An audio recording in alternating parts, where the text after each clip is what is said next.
Hey, Breeze. Why the long face, buddy?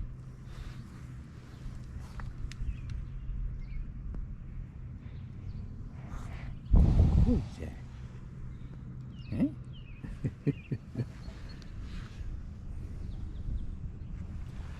Back to work.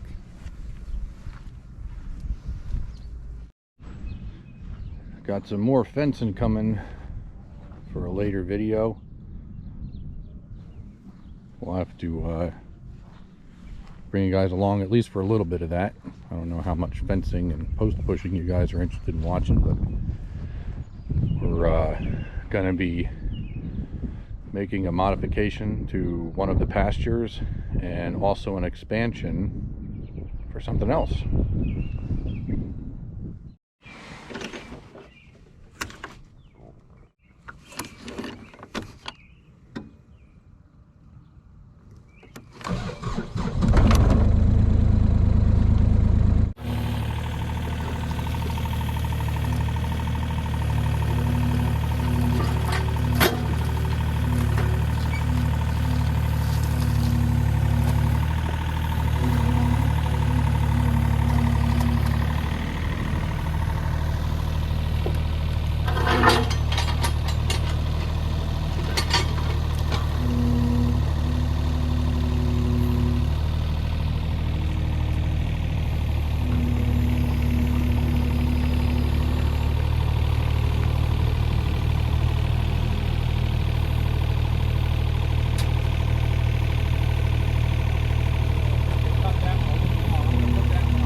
Well, there goes the first load down to the wood yard. Got another trailer load left to go. I think the next round we might have to, I don't know, we might have to put these long ones down the bottom and leave the gates open. But no problem there. All right, everybody, so it is time. It is time to top this tree stump and try to level it out so that, at least for a little while, until we come up with a solution of removing it, we got other tree roots around here that we don't want to disturb by pulling up the monstrous roots from this old maple. So we just assume either stump grind it, use some stump rot type of stuff to put on there, or just, you know, for the duration of its existence, use it as a flower planter platform. So at this point of the game, that's exactly how we're going to go about it. We're just going to level it out. And you know, just recently I acquired a new saw, and I decided to use a cordless today to do the cutting on this. And it's, you know, one of many, actually. You might not realize that there's a lot of cordless saws out there with long bars, and this one happens to have a 28-inch bar on this machine. And if you look down here, that's my cordless. Ha! I didn't lie. I did say it was cordless. I didn't say it was not gas. So anyhow, so I'm going to use the 572, and we're going to try to do the best we can to flush this, not flush it to the ground. I'm literally going to just do my best to level it out so it's not on such a pitch. Probably going to try to do it with a plunge cut. I'm going to try to, you know, do it that way, see what happens. It is sticking up out of the ground a good 12 inches or so. So if I mess it up, I have at least one more chance to try it again. So let's get this thing fired up and get to it.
All right, so the original method I was hoping to demonstrate, which it did kind of work, but not exactly the way I wanted it to. So a long time ago, I watched a video of a guy that had a monstrous stump in his yard, and it was up pretty, it was probably, I don't know, 3 feet above the ground.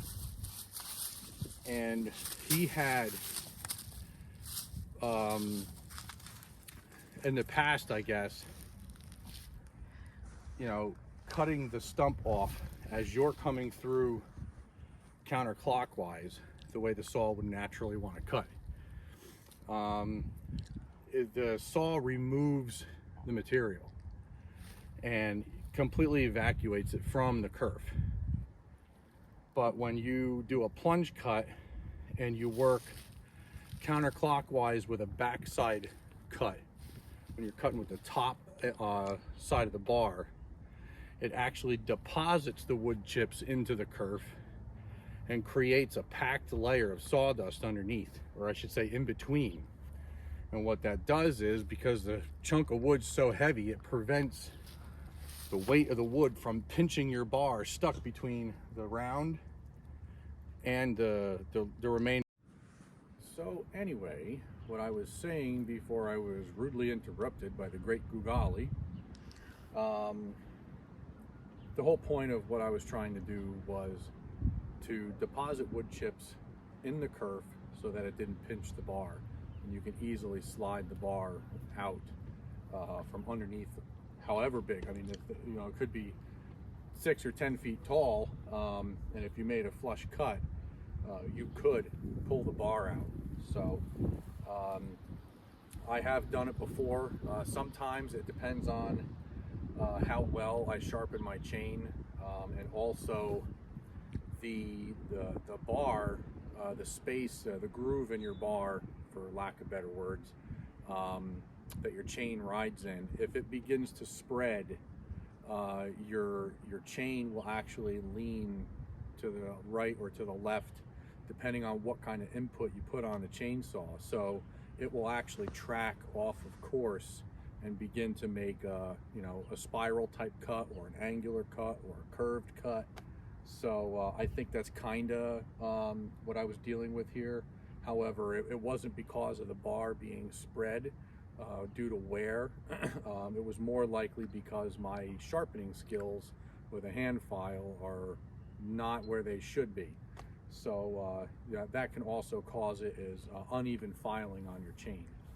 So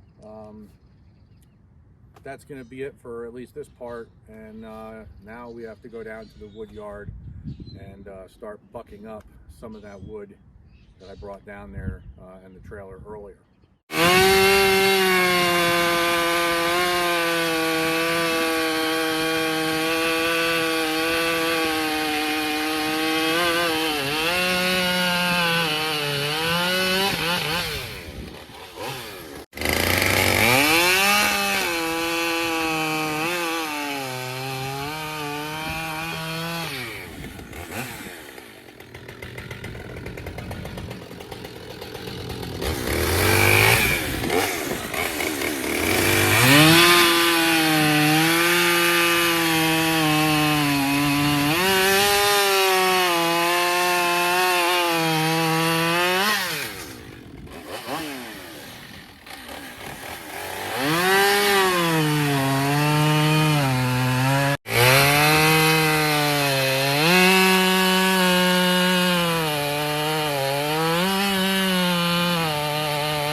Keep going. You're good. Well, all right, everybody. So I'm up here in the garage. It's now about 7 o'clock in the evening, and I brought you guys along with me for as much as I could between having Google storage issues with the phone and also finding something hard in that maple. I don't know what. Don't know if it was a stone or something from those things getting rolled around in the gravel up here. Might have been on the other side of the log, stuck to some dirt or something. But boy, oh boy, that thing stopped cutting in a hurry. And to be honest, I'm kind of reluctant to even sink the bar back down into that same hole, to try to find out the hard way. But yeah, so I'll wind up, I'm sure, doing that to find out what the heck's going on. But I'm going to process or buck up the remainder of that stuff before I even visit that spot again. So I had to bring it all up here and get everything ready for tomorrow. As far as today, that's going to be it. However, tomorrow I will be bringing some camera gear with me along for the ride. I'm going to a farm about 10 or so miles away from here, and they've got some trees down throughout the property. And it maybe even more now that we've had a storm or two since the last time I was there to check it out. So we've got some trees down across some horseback riding trails. We got some trees out into their hay field, things like that. And so I'm going to be bringing both saws with me, obviously, and whatever gear it is I need to be operating those for a day and also safely. And then I'm actually going to be using their John Deere tractor. They've got a 4-wheel drive John Deere tractor. It's an older model, but old and reliable. The last time I used it, it was a nice heavy duty, hefty tractor, and it had way more than enough brawn and pulling and lifting power to do pretty much anything you might need to do on that farm. So you guys get to see that and see me using that, basically pushing these trees up and out of the way. So there'll be some pushing and some dragging, I'm sure, and there might be some, obviously there's going to be some cutting. There's a few trees that I actually haven't gotten a chance to see out in the back 40, so to speak, that she was telling me about. So we'll kind of get to see that for the first time together. And so I'm going to end this video here. And what I'm doing tomorrow and bringing you guys along with is going to be for Wednesday's video. So if you guys stay tuned in and keep an eye on your notifications and stuff, you'll probably see when that video goes live. If editing goes well, I should have that tomorrow's video posting Wednesday morning around 4 or 4:30 a.m. So that's usually when I try to have them pop up. If you like the content here you're seeing on the Mount Tammany Ridge channel, hit that like button, subscribe, maybe share with some friends that are interested in this content, and comment down below. Let me know if you guys liking the content, any questions or anything like that. It's totally cool, and I'll get back to you as soon as I can. You guys have yourselves a good night.